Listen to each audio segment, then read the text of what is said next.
Uma das coisas sobre as quais menciono, é que as areias do deserto, por exemplo o deserto do Saara, já foram um paraíso tropical exuberante, se preferir, e alguns dos maiores rios do mundo, um deles, fica sob as areias dos desertos do que é basicamente o Oriente Médio. Água, estou falando, não apenas petróleo. Então, espero que. E isso é algo que estou registrando em Midnight Strikes e também em Inflection Point, é o que vai aparecer. Por exemplo, há quantos anos ouvimos falar de Atlântida? Atlântida estava na Era de Ouro.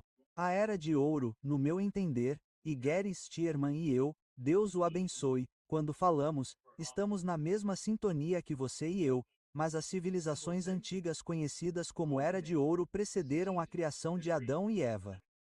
E vocês sabem a briga que temos com as pessoas que não acreditam que houve um período de tempo antes da criação de Adão e Eva. Padâmico significa antes da criação de Adão e Eva. Adão e Eva eram únicos porque Deus Pai e Jesus Filho disseram: façamos o homem à nossa imagem e semelhança. O livro de Enoque, que agora está ganhando vida devido a todo o esforço superpoderoso que está sendo feito pela computação quântica.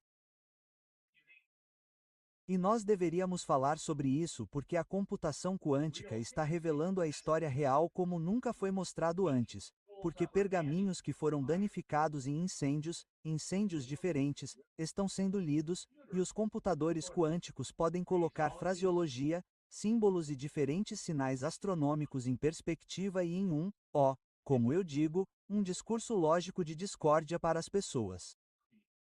Então, eu estou intimamente envolvido nisso. Não com o Google, desculpe, nem com a Meta, nem com a AT&T, nenhuma das maiores empresas do mundo.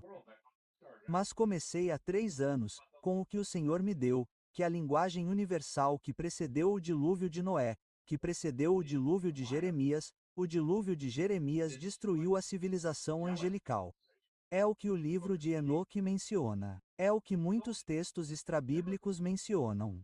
Mas você sabe o que quando você lê o primeiro capítulo de Gênesis, nos primeiros versículos, no princípio Deus criou a terra e a terra era sem forma e vazia e o que era sem forma e vazio e escuridão estava sobre a face do abismo. Bem, a questão é que essas duas palavras são torru e borro, então, eu não quero entrar nesse assunto. Mas o que eu quero que as pessoas entendam é que os desertos vão revelar seus segredos. As selvas já estão revelando seus segredos. Não são apenas alguns templos e pirâmides onde eles sacrificam todo mundo e qualquer um, mas grandes cidades que estão sendo descobertas por meio de lar e varredura. E também quando estamos vendo oceanos e anomalias estranhas nos oceanos, minha opinião é esta. Estamos vendo placas tectônicas, placas se subdividindo ali. Você pode olhar qualquer mapa geológico dos oceanos. Mas, como temos terremotos mais severos, veremos muitos dos diferentes lugares míticos, seja Atlântida ou Lamura, esses são lugares reais.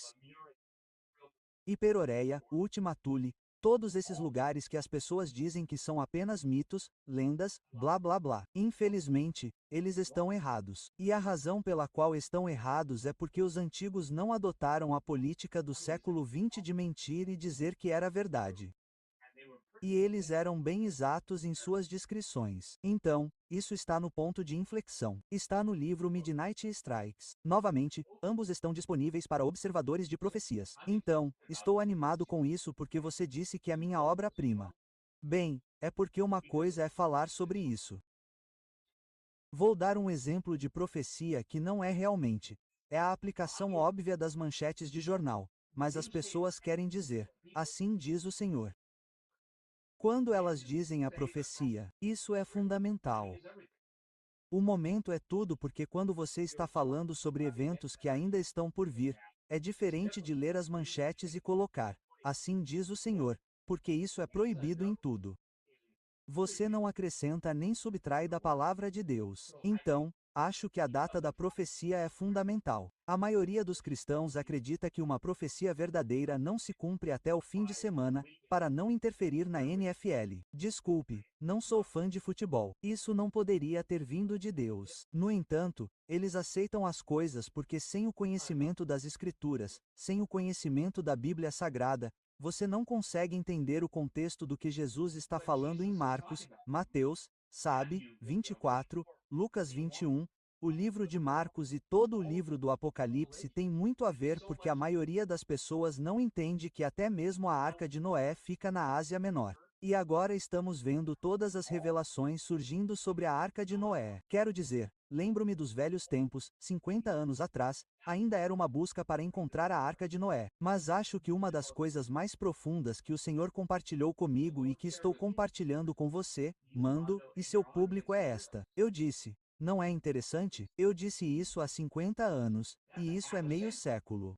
Bem, isso foi há quanto tempo? Mas eu disse, não é interessante que Jesus tenha dito, assim como nos dias de Noé, assim serão os dias da vinda do Filho do Homem, para colocar isso em referência, e eu disse naquela época, sabe, meio século, eu disse, não seria interessante se esse fosse o momento que Deus escolhesse para revelar, em sua extensão total, a Arca de Noé?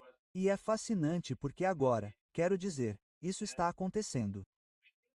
Então, acho que o que quero que todos entendam é a representação completa do que acontecerá no futuro.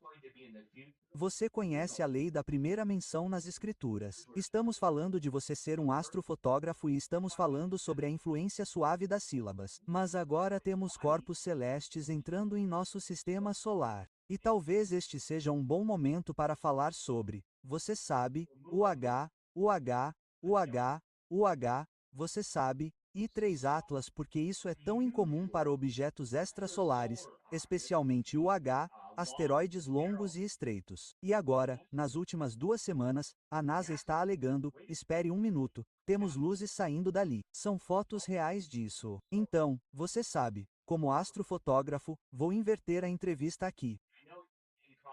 Sei que você está em contato com Ávilo por meio de seu boletim informativo, e é provavelmente um dos eventos anômalos mais estranhos acontecendo nos céus que até a NASA meio que explicou.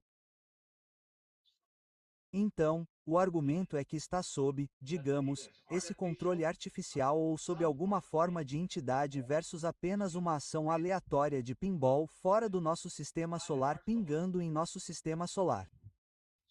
Então, quando você vê o mundo como astrofotógrafo, você tem que dizer uau, isso é algo que eu nunca vi antes porque nunca foi visto antes. E agora toda a conversa, e eu vou ficar quieto e deixar vocês falarem, mas toda a conversa é sobre, vocês sabem, o que está acontecendo com esses asteroides. E então, vocês sabem, do seu ponto de vista, e o que vocês estão vendo são muitas críticas a Ávilo por todos e seus cachorros. Mas estou apenas dizendo isso, senhoras e senhores, por alguns dos escritos antigos que somos capazes de decifrar basicamente por meio de símbolos antigos e mapas estelares. Isso está sendo contado ali, e estou falando de coisas que, novamente, 8.000, 9.000 anos atrás, estariam aparecendo neste momento com base na posição das estrelas. Tenho que respirar fundo. Pode falar. Não, eu acho isso interessante. Eu sigo Ávilo, que é um astrofísico de Harvard, um cara muito brilhante, sem dúvida. E ele lidera o que é conhecido como o Projeto Galileu, mas eu estou no Substack dele. Então, toda vez que ele publica um artigo, quero dizer, eu estou lá e ele é realmente muito prodigioso em publicar atualizações e coisas assim. E você sabe, o James Webb e o Hubble deram uma olhada, eles tinham vários outros telescópios. É um pouco pequeno para minha configuração, mas mesmo assim, ele teve essa ideia. E o que eu aprecio nele é que ele diz: olha, se você acha que sabe tudo, então você está violando a essência do que significa ser um cientista, porque seu cientista diz: ei, vamos traçar uma hipótese e ver o que é. Mas uma das coisas que ele descobriu é o que ele chama de escala de lóbulo. E isso é algo que é completamente natural para cometas e 10 é algo que é 100% não natural. É artificial ou inteligente. E então ele tem falado sobre isso e Suas discussões preliminares discutiram que essa coisa está chegando em um ângulo muito errado para um objeto interestelar. Ela está fazendo seu caminho ao redor do Sol, que se esconderia se fosse algo de onde você tentasse acessá-la, estaria além do Sol, o que não poderíamos ver. Ela está sobrevoando vários planetas para sondar. Quer dizer, ele apresenta um cenário que eu acho muito fascinante. E você sabe, é divertido pensar sobre isso. O grande problema ou a grande verificação virá no mês que vem, quando eles poderão obter algumas imagens melhores disso. Mas, no entanto, todas as coisas preliminares, na verdade é muito incomum a maneira como essa coisa está operando.